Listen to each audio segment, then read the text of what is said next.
കലോത്സവത്തിൽ ശുചിത്വ ചുമതല മനോഹരമാക്കി ഹരിതകർമ്മസേന. വട്ടേനാട് GVHSS-ൽ 5 ദിവസങ്ങളായി നടന്ന ഉപജില്ലാ കേരള സ്കൂൾ കലോത്സവത്തിൽ ശുചിത്വത്തിന്റെ നാഴികക്കല്ല് കുറിച്ച് ഹരിതകർമ്മസേന.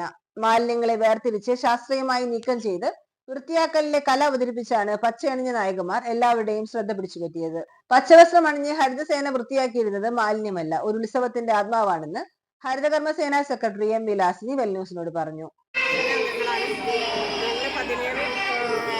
32 പേരാണ്, 2 ടീമായിട്ടാണ് 17 സ്കൂള് വർക്ക് ചെയ്യുന്നത്. അപ്പോൾ നല്ല രീതിയിൽ ഞങ്ങൾക്ക് സ്കൂളിൽ നിന്ന് എല്ലാ സൗകര്യങ്ങളും ചെയ്തു തരുന്നുണ്ട്. അതുപോലെ തന്നെ ഞങ്ങളുടെ ഭാഗത്തുനിന്നും നല്ല ശുചീകരണവുമായി ബന്ധപ്പെട്ട് എല്ലാ കാര്യങ്ങളും ഞങ്ങൾ കൃത്യമായി ചെയ്യും. അതുപോലെ തന്നെ 6-ാം തീയതി വരെയാണ് ഞങ്ങളുടെ വർക്ക്. 7-ാം തീയതി സ്കൂൾ ഫുള്ള് ശുചീകരിച്ചിട്ടാണ് ഞങ്ങൾ പോകുള്ളൂ. അതുപോലെ തന്നെ നമ്മുടെ ശുചിത്വ കേരളം, നമ്മുടെ സമ്പൂർണ്ണ ശുചിത്വ കേരളത്തിൻ്റെ ഭാഗമായിട്ട് എല്ലാ കാര്യത്തിലും ഞങ്ങൾ ഹരിതകർമ്മസേന പട്ടിത്തറ പഞ്ചായത്ത് എല്ലാ ഭാഗത്തു നിന്നും. President TP Usha, coordinator Savitha എന്നിവരുടെ നേതൃത്വത്തിലാണ് പട്ടിത്തറ പഞ്ചായത്തിലെ 17ഓളം ഹരിതകർമ്മസേന അംഗങ്ങളാണ് വട്ടേനാട് സ്കൂൾ പരിസരങ്ങളിൽ ശുചിത്വ ചുമതല നിർവഹിച്ചത്.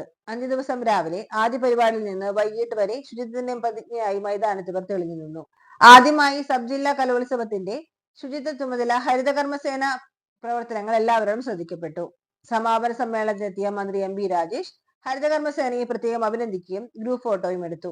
വെള്ളിയാഴ്ച രാവിലെ 8-ന് ഹരിതസേനാംഗങ്ങൾ വട്ടേനാട് സ്കൂളിലെത്തി ശുചീകരണവും നടത്തി.